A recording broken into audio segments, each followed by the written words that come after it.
السلام علیکم ګرانو دوستانو، په نننۍ ویډیو کې به ستاسو ته د افغانستان او بنګلادیش تر مابین چې کومه ټیسټ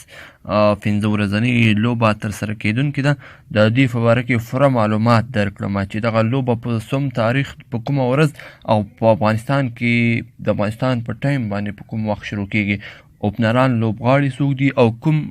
ټي وي دغه لوبه خپروي. خو له ویډیو څخه د مخکې مو که زموږ چینل نه وي سبسکرایب کړی سبسکرایب یې کړي او سره څنګ کې د بیل نشان هم ووهئ او که چیرې مو دغه ویډیو خوښه شوه نو دغه ویډیو حتما د سره لایک کړئ. نو دوستانو، د افغانستان او بنګلادیش تر مابین چې کومه ټیسټ لوبه کیدونکې ده هغه به روانې پنجشنبې په ورځ وشي چې د 15 د سپټمبر سره سمون خوري او دغه لوبه چې په افغانستان کې د افغانستان په ټایم باندې به د سهار په 8:30 بجو باندې شروع سي. د دې لوبې لوبډله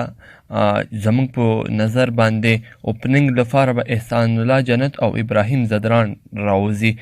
له ابراهیم زدران او احسان الله جنت څخه وروسته به رحمت شاه راوځي، رحمت شاه څخه وروسته به حشمت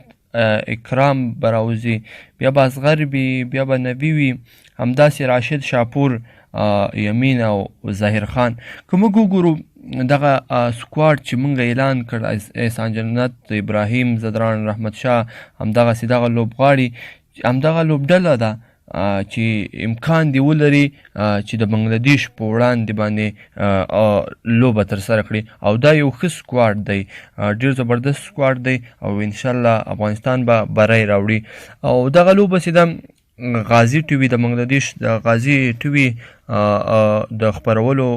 چارې په غاړه اخیستلې دي چې دغه به غازي ټي وي خپروي او په افغانستان کې وطن ټي وي اعلان کړی دی چې وطن ټي وي به دغه لوبه په ژوندۍ بڼه د خپلو هیوادوالو په درانه حضور کې نشروي. نو دوستانو، دغه وه زموږ نننۍ ویډیو. که ویډیو مو خوښ شوي د سره لایک کړئ او نورو دوستانو سره یې هم شریک کړئ.